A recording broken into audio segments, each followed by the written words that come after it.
Escreve aqui, Caio, pergunta antiga, tá? Se prepara. Eu fico meio confuso, sabe? Se as pessoas, ou seja, os cristãos que estão orando, por que Deus permite que eles sejam mortos desse jeito? Crianças sendo executadas e cristãos. São muitas pessoas que morrem por causa da fé. Desculpa a minha ignorância. Por que Deus permite isso, Caio? Porque quem mata são as pessoas. Você pergunta por que Deus permite, o cara mata. E a culpa é de Deus?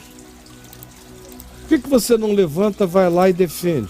É para você parar de fazer essa pergunta. Eu isentei Deus de qualquer responsabilidade nesta vida depois que eu entendi o que os humanos fazem.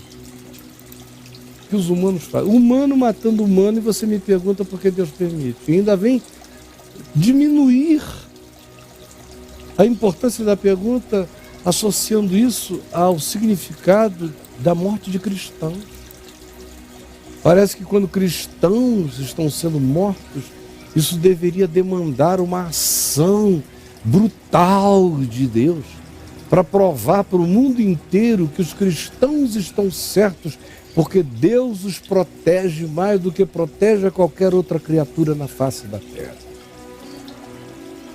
É dessa ideia que nasce a tua pergunta. Primeiro equívoco é de um Deus que suspende o livre-arbítrio humano toda vez que dá essa veneta nele. Quando não dá, ele deixa rolar.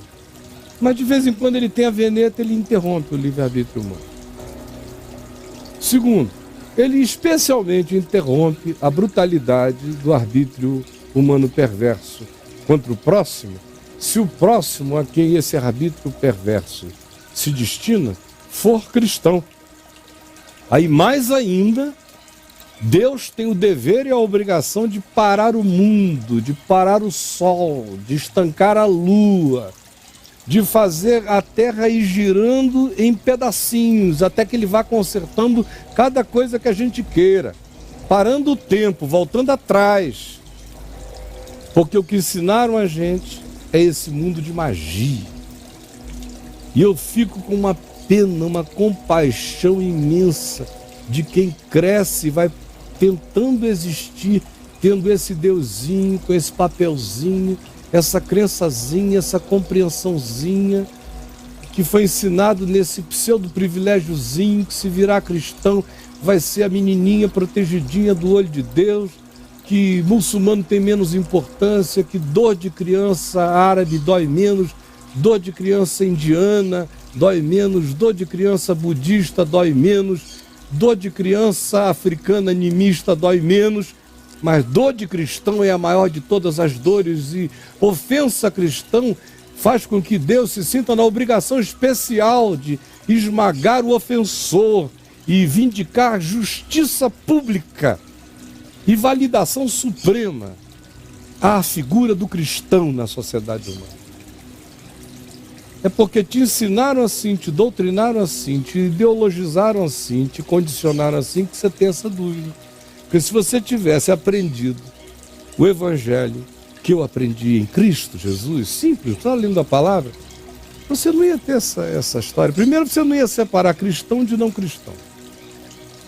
Que é o que eu fiz questão de terminar aquele vídeo dizendo. Não esqueça que essa história de igreja perseguida não tem a ver com os agremiados cristãos perseguidos. A igreja perseguida é todo ser humano perseguido pela prática da justiça, por forças de injustiça e de maldade, sejam eles cristãos ou não cristãos. Foi a última coisa que eu disse naquele vídeo.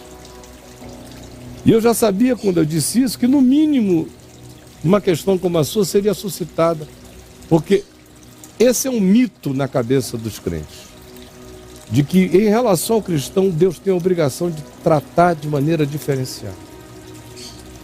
Por exemplo, aquele episódio de Jesus e os que morreram subindo a torre de Siloé, lá em Jerusalém, que trouxeram a notícia a ele: Senhor, tu viste o que aconteceu com esses 16, 18 que subiram aí a torre de Siloé, como ela desabou lá de cima com eles morreram todos, que tragédia. Crentes iriam ter uma angústia maior ainda se os 18 que estivessem subindo fossem de uma caravana de crentes super pentecostais, subindo a torre de Siloé, em Jerusalém, para orarem lá na torre, abençoando a cidade. E se eles estivessem subindo e a torre caísse sobre eles e ninguém sobrevivesse, meu Deus, quanta angústia haveria nas igrejas desse povo. Porque, Senhor, teus servos estavam subindo para abençoar, para amarrar os demônios da cidade, para liberar a graça, essas histórias todas de magia crente em cima do povo. Porque se for crente é diferente, se for um grupo de 18 palestinos subindo, a torre caiu sobre eles, tem até crente que diz, viu, Deus pesou a mão. É, né? Por que, rapaz? Agora você é crente porque Deus permite. Não, você se torna crente para adquirir aquela apólice de seguro. Porque se você se tornar membro de igreja, Deus vai ter que ser contraventor em relação a tudo que te interessa. Tem que passar você na frente da fila, tem que fazer o guarda ficar cego e não ver que o teu IPVA não está pago. Sim, tem que... Enfim, Deus tem essas obrigações. Até a mulher que vem passando, que é gostosa, em relação a qual o meu corpo tem uma emulação e eu me sinto seduzido, eu culpo a Deus se eu seguir a mulher e rolar alguma coisa entre nós. No dia seguinte eu digo, Senhor, por que tu permitiste que aquela mulher passasse ali? Por que tu permitiste que eu visse? Por que tu permitiste que eu me empolgasse? Isso. Por que tu permitiste que ela me desse? Por que tu permitiste a minha ereção? A minha ereção. Ah, cara, me ajuda, gente. Olha, o crente e o incrédulo são iguais. Não foi o que Jesus disse? Ele é pai de todos, faz vir chuvas sobre maus e sobre bons, sobre justos e injustos. Ao mesmo tempo, a Escritura dá testemunho de que o que acontece ao homem bom, acontece ao homem mau. E aí é que a gente vê quem é o homem bom. É quando a coisa ruim acontece ao homem bom. A gente descobre quem é o homem bom pelo modo como ele reage à coisa ruim. Porque o homem mau reage mal até as coisas boas que recebe. Mas o homem bom reage bem ao mal que recebe. Não foi isso que Jesus ensinou?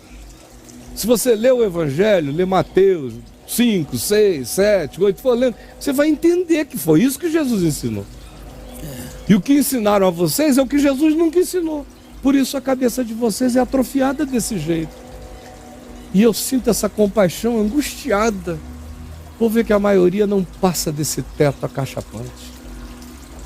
Lê lá meu site, é o caminho para você dar uma crescida para além dessa coisa diminutiva, desse teto esmagadoramente baixo, horroroso na compreensão. Um beijo. E receba a minha palavra como amor, por favor.